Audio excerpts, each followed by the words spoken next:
Today was interesting. I had this reminder that we are always reminded of our past if there is still something open. And so this has happened to me many times before. And I'm sharing this so that you are aware that there is nothing wrong with you. It is another opportunity for you to look into your past. And so your past actually holds a lot of potential. However, you cannot reach that potential if you're unwilling to see what has happened.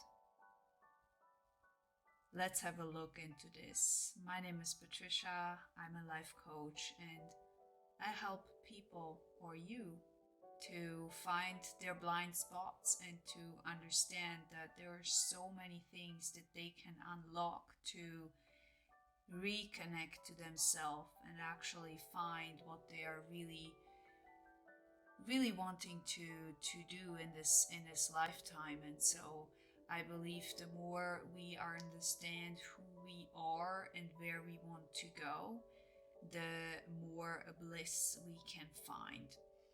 And yeah, this sometimes means that we have to really dig into the depths of hidden hidden pieces, I would say, right?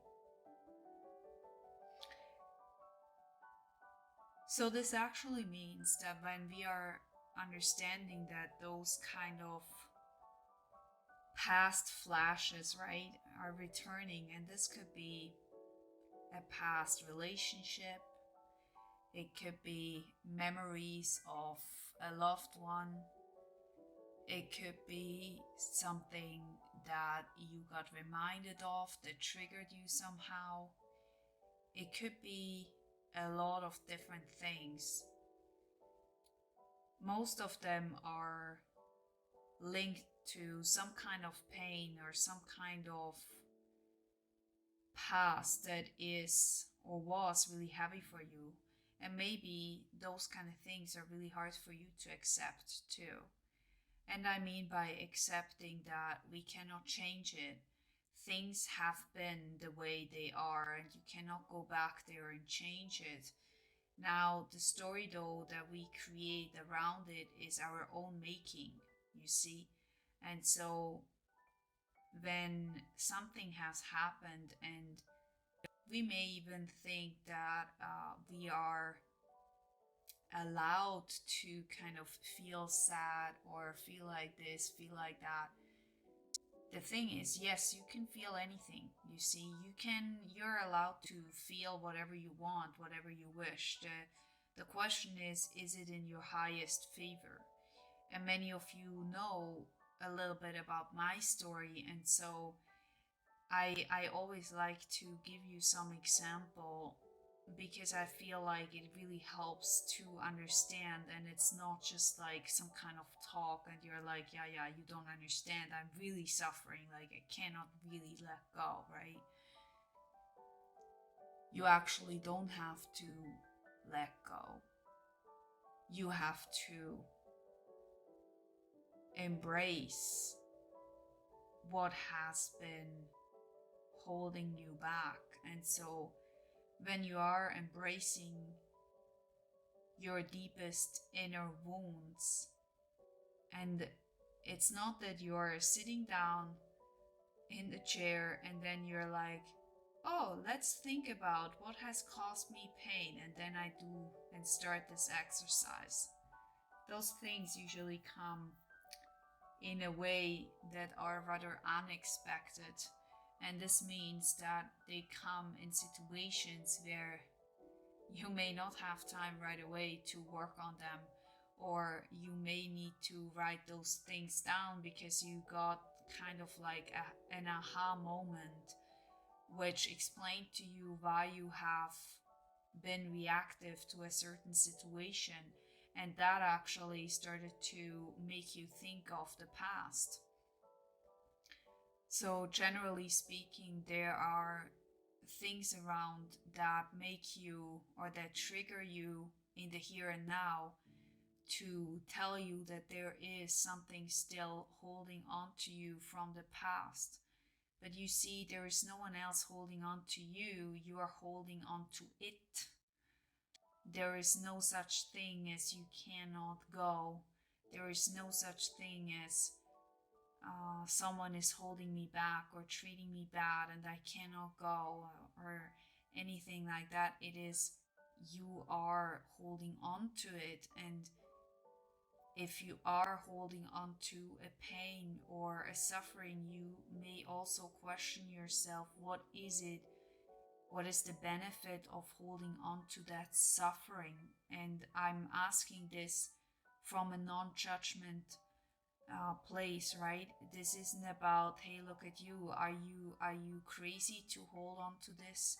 Not at all. But maybe you're holding on to this because starting something new is scary to you, and so you rather prefer to stay in a situation that is painful too, but you know what to expect.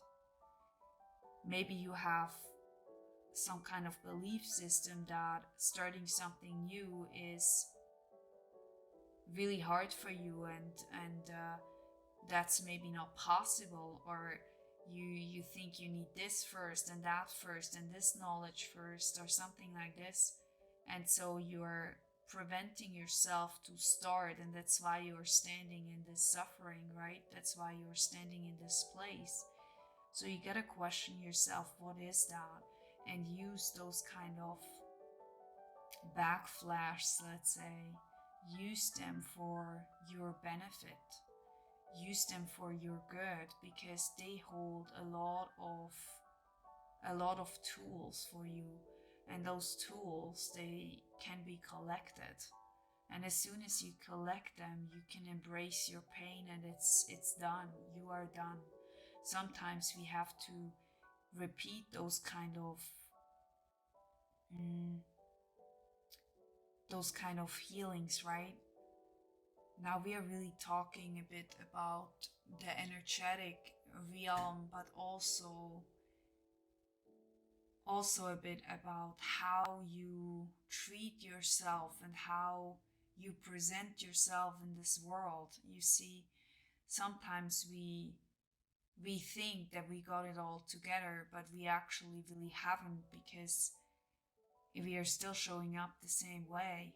And so I cannot be fully healed if I'm then still acting the same way. And so this will feel awkward in the beginning. You will feel weird because you have to design somehow your skin new. You are designing who you want to be and how you want to show up.